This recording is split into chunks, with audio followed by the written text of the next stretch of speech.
ఢిల్లీ నాంగ్లే ప్రాంతంలో ఒక గ్యాంగ్ ఒక ప్రైవేట్ బస్సులో కండక్టర్ అలాగే ఆ బస్సుకు సంబంధించిన డ్రైవర్ వాళ్ళిద్దరూ కూడా ఒక వివాహిత పైన అత్యాచారం చేసేందుకు ప్రయత్నించారు.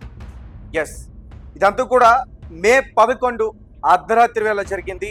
ఒక నిర్మానుష్యమైన ప్రాంతానికి ఆ వివాహితను తీసుకెళ్లి అత్యంత కిరాతకంగా ఆమెపైన దాడి చేసి అగత్యానికి పాల్పడ్డారు.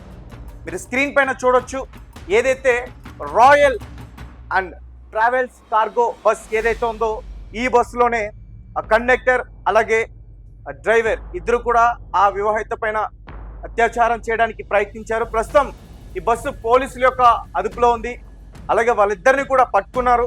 ప్రస్తుతం వాళ్ళిద్దరిని కూడా విచారిస్తూ ఉన్నారు పోలీసులు, అసలు ఏం జరిగిందని. ఎందుకంటే ఈ మధ్య కాలంలో చూసుకుంటే ఇటువంటి ఘటనలన్నీ కూడా ఎక్కువగా జరుగుతూ ఉన్నాయి. ఇటు కూకట్పల్లి అలాగే మియాపూర్, ఆంధ్రాలో కొన్ని ప్లేసెస్లో కూడా ఇలా ప్రైవేట్ బస్సెస్లో కొంతమంది మహిళల్ని టార్గెట్ చేసి ఎవరూ లేని సమయం చూసి బస్సు కదులుతుండగానే రన్నింగ్లో ఉన్న బస్సులోనే మహిళలపైన వీళ్ళందరూ కూడా దాడి చేసేందుకు ప్రయత్నిస్తూ ఉన్నారు. సో హరిత ట్రావెల్స్ మీ అందరికీ బాగా గుర్తుండే ఉంటుంది. కూకట్పల్లి నుంచి ఉస్మానియాకు వెళ్తున్న ఆ మార్గంలో ఆమె పైన కూడా ఈ రకంగానే దాడి చేసే ప్రయత్నం చేశారు. ఆమె దగ్గరలో ఉన్న పోలీసులకి ఫోన్ చేయడం వల్ల వెంటనే పోలీసులు ఆ బస్సుని ఆపి ఆమెని సేవ్ చేసే ప్రయత్నం చేశారు. సో రీసెంట్గా ఢిల్లీలో కూడా అటువంటి ఘటన ఒకటి జరిగింది. ముఖ్యంగా ఇటువంటి అన్నీ కూడా ప్రైవేట్ బస్సెస్లో ఎక్కువగా జరుగుతూ ఉన్నాయి. అంటే ప్రైవేట్ బస్సెస్ యాజమాన్యం నిర్లక్ష్యం వహిస్తుందా, కనీసం అక్షరం ముక్క రాని వాళ్ళని కూడా డ్రైవర్గా క్లీనర్గా పెట్టుకుంటుందా? ఎందుకంటే ఈ మధ్యకాలంలో చూడొచ్చు, ఈ బస్సెస్ మినిమం కామన్ సెన్స్ ఉన్నవారికి మాత్రమే వారికి డ్రైవింగ్కి ఇస్తారు. ఎందుకంటే ఇప్పుడంతా కూడా టెక్నాలజీతో నడుస్తూ ఉన్నాయి ఈ బస్సెస్ అన్నీ కూడా. సో కానీ కొన్ని ప్రైవేట్ యాజమాన్యం ఏం చేస్తుందంటే కనీసం వారికి లైసెన్స్ ఉన్నా లేకపోయినా, లేదంటే వారికి కనీసం 10th క్లాస్ వరకు కూడా వారికి చదువుకున్న ఇది ఉన్నా కానీ అది ఆలోచించకుండా వారికి తెలుసుకోకుండా వారికి పోస్టింగ్స్ అయితే ఇస్తూ ఉన్నారు. అలాంటి వారే ఇలాంటి అగత్యాలకి ఎక్కువగా పాల్పడుతున్న పరిస్థితి. ఇక ఎవరైతే ఈ వివాహితతో ఉన్నారో ఆమె మాంగోల్పూరి అనే ఒక ప్రాంతం దగ్గర ఒక ఫ్యాక్టరీలో పని చేస్తూ ఉన్నారు. అయితే ఆ రోజు ఆ ఫ్యాక్టరీలో పని లేట్ అయిపోయింది. ఆమె బయటకు వచ్చేసరికి అర్ధరాత్రి అయిపోయింది. సో ఆమె ఇంటికి వెళ్దామంటే దగ్గరలో వెహికల్స్ ఏమీ కూడా కనిపించట్లేదు. సో కొంచెం దూరం నడుచుకుంటూ వెళ్ళింది. తర్వాత royal travels and cargo bus Saraswati Vihar bus stop అనే ఒక ప్లేస్లో ఈ బస్సు ఆగి ఉంది, కనిపించింది. సో దీంతో ఆ బస్సు ఆమె వెళ్తున్న మార్గంలో వెళ్తుందేమో అని చెప్పి వాళ్ళ దగ్గరికి వెళ్ళి అడిగే ప్రయత్నం చేసింది.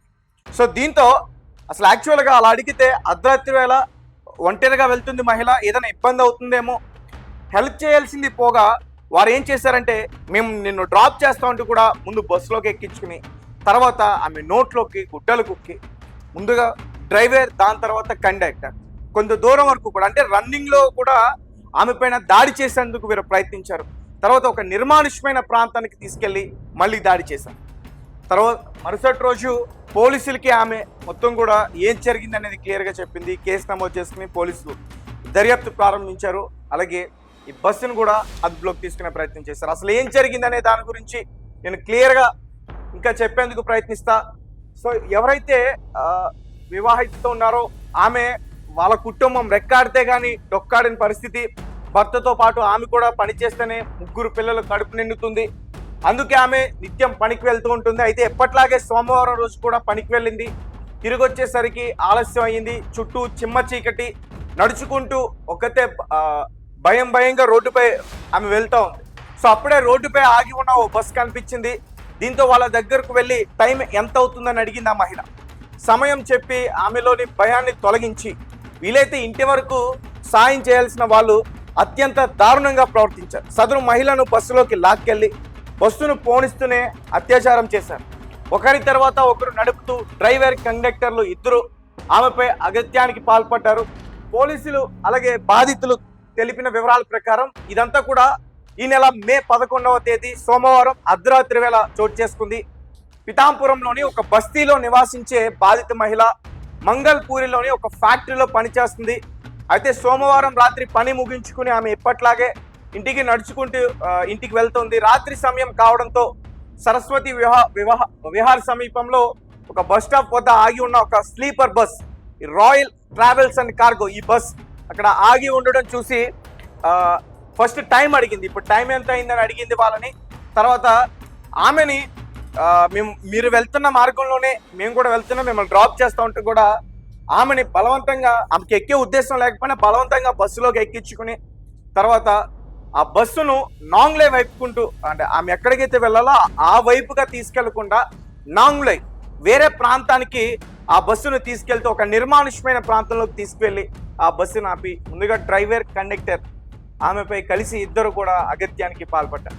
అయితే ఈ దారుణం తర్వాత బాధితురాలు పోలీసులను ఆశ్రయించింది. తనపై ఇద్దరు వ్యక్తులు అత్యాచారం చేశారని ఆమె ఫిర్యాదులో పేర్కొంది. వెంటనే స్పందించిన రాణిబాగ్ పోలీసులు కేసు నమోదు చేసి దర్యాప్తు ప్రారంభించారు. బాధితురాలికి వైద్య పరీక్షలు నిర్వహించగా అత్యాచారం జరిగినట్లు ప్రాథమికంగా నిర్ధారణ అయింది.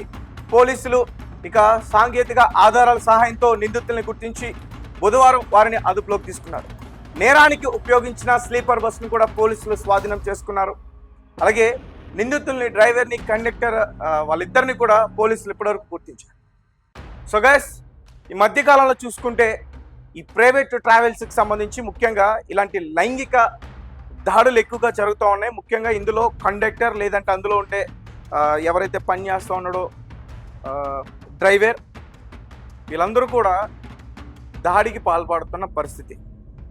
కానీ ఎక్కడ కూడా పోలీసులు సరిగ్గా పట్టించుకోవట్లేదు. ఇటు మన తెలంగాణలో కావచ్చు, అటు ఆంధ్రాలో కావచ్చు, ఢిల్లీలో కావచ్చు. అయితే కొంతమంది నెటిజన్స్ కొన్ని కామెంట్స్ కూడా చేస్తూ ఉన్నారు. సో అంటే ఈ మధ్యకాలంలో బస్సుల్లో కూడా ఒక దందాలా నడుస్తూ ఉంది. ఇదంతా కూడా డబ్బుల కోసం బస్సు ఎక్కుతారు, తర్వాత మళ్ళీ వారికి అక్కడ నచ్చకపోతే, వారితో నచ్చకపోతే ఇలాంటి వారిపైన కేసులు పెట్టి ఇరికించడానికి కూడా ప్రయత్నిస్తున్నారు అనే కామెంట్స్ కూడా కింద కనిపిస్తూ ఉన్నాయి. సో ఈ ఘటనపై మీ కామెంట్స్ ఏంటి, మీరేం చెప్తారనే విషయం నాకు ఖచ్చితంగా కామెంట్స్ రూపంలో